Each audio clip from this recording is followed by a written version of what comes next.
welcome to Business Line. Greece's financial system has plunged into a deep freeze this week. The country's Prime Minister Alexis Tsipras shocked European policymakers and creditors by announcing a referendum.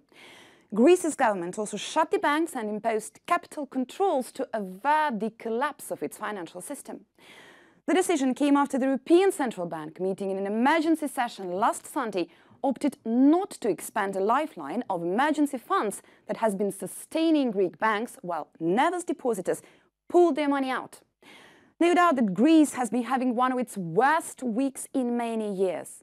It appeared the external help was pretty much a life support machine, keeping a clinically dead economy alive.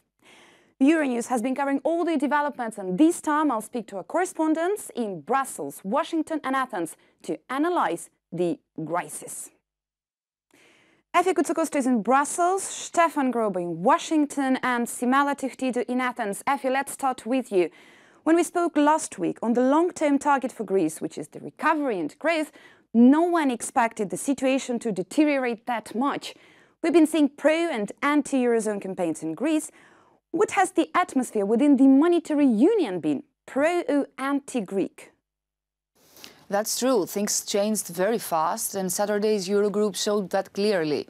It was the first time that a Eurogroup meeting continued without the Greek minister to discuss the impact of this impasse on the other countries of the Eurozone.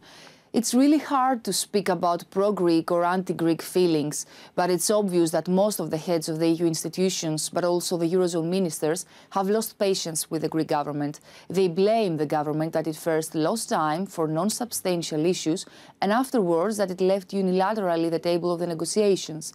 It's clear that the trust between the two sides is lost, although it was really fragile since the beginning. And I think that it will be really difficult to recover even after a possible agreement. Efi, apart from money, from a long-term perspective, what does Greece and its economy need? As from what we've seen, the financial system can't survive without international aid. What Brussels says since years, since the beginning of the crisis, I could say, is one word: competitiveness.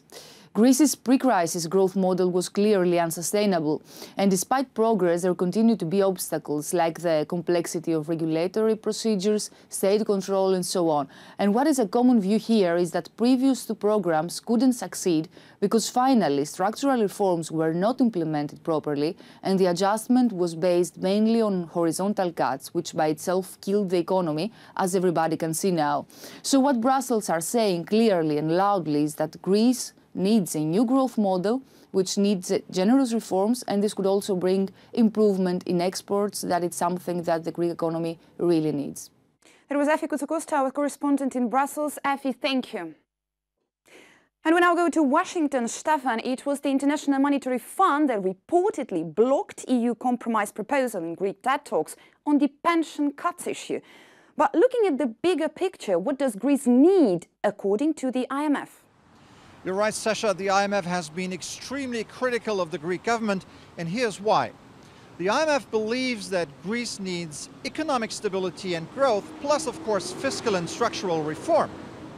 Now, in order to achieve this, the IMF wants Greece to cut spending and not to raise taxes, which is what the Greek government wants to do, because additional taxes would only hurt economic growth, making it even harder for Greece to pay down its debt. And finally, the IMF does not trust the capacity of the Greek government to collect the taxes it wants to raise. So there is a profound disagreement between the IMF and Greece. There was Stefan Grober, Euronews correspondent in Washington. Stefan, thank you very much. Thank you. And we now go to Athens to get the view on the Greek crisis from inside the country. Simela, what's been happening in Greece these days with the financial system in a deep freeze? Sasa, I took public transportation to come to the Euronews office today here in the center of Athens. I never saw so few people in the streets, in the buses, in the subway. Actually, it reminded me of the days of the middle of August when everybody is away on holidays. People save gas, they do not go into the stores, they only buy what's absolutely necessary like food or medicine. Many Greeks have postponed their vacations. There are still lines outside the ATMs.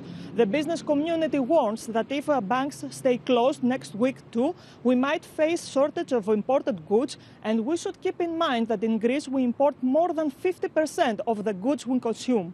People in the industry of tourism are also on the edge. Booking has frozen, and they are afraid that cancellations will follow if the situation doesn't go back to normal soon. Similar Fitch Ratings said mortgage arrears have risen during the prolonged negotiations. Leaving aside these, let's say, temporary problems, could the extended period of uncertainty have a bigger impact on the Greeks, and what could the consequences be? Well, obviously, yes. Greece has been struggling to get out of recession for the past 7 years. We managed to achieve a timid growth in 2014, but we slipped back into recession in the beginning of 2015. And that was accompanied, of course, by higher unemployment data. Now, Greece desperately needs investments, and what has been happening for the past months do not make it an attractive investment destination.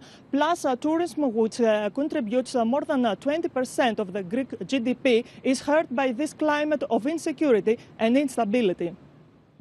That was Simela Tuftido, correspondent in Athens. Simela, thank you. Thank you. It's not only the Greeks who are suffering from the current situation, trying to get money from their bank accounts. The holiday season is on, and the tourists who could give a substantial support to the country's economy get scared if they have access to their accounts.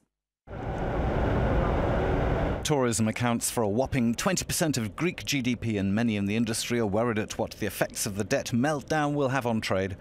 Anything that makes Greece and its jewelled islands less attractive could have a devastating effect on an already crippled economy. Everyone was super friendly, even though we're Germans, so that was nice. Everyone was welcoming. Yeah, we hope that the ferries will go back as well, so that's our only worry. If I cannot withdraw money, that might affect my holiday, of course. But if there is a strike, it affects my holiday as well. Otherwise, if there is nothing going to be anything like in Paris, like a revolt, it's fine for me. It seems that for the moment few are being discouraged, even if the USA has warned travellers about possible violent demonstrations. Last year, 24 million people visited Greece, a record. In June, with all this intense insecurity, we saw a fall in reservations. The situation is still under control. It's true that in the past few days, new reservations have fallen. There are no cancellations, just a few. With 1 in 4 jobs dependent on tourism, it's one of the few expanding healthy sectors, but can be dragged down by strikes, shops running out of goods, or banking machines being emptied. Tourism leaders want a deal as soon as possible. Tourism is a pillar of the Greek economy and vital to the country's efforts to exit the recession. With tourist inflows at their peak at the moment, businesses say the country should go back to normal as soon as possible, so that there will be no harmful television pictures abroad. This is it for this week's special edition of Business Line. Thank you for watching, and see you next time.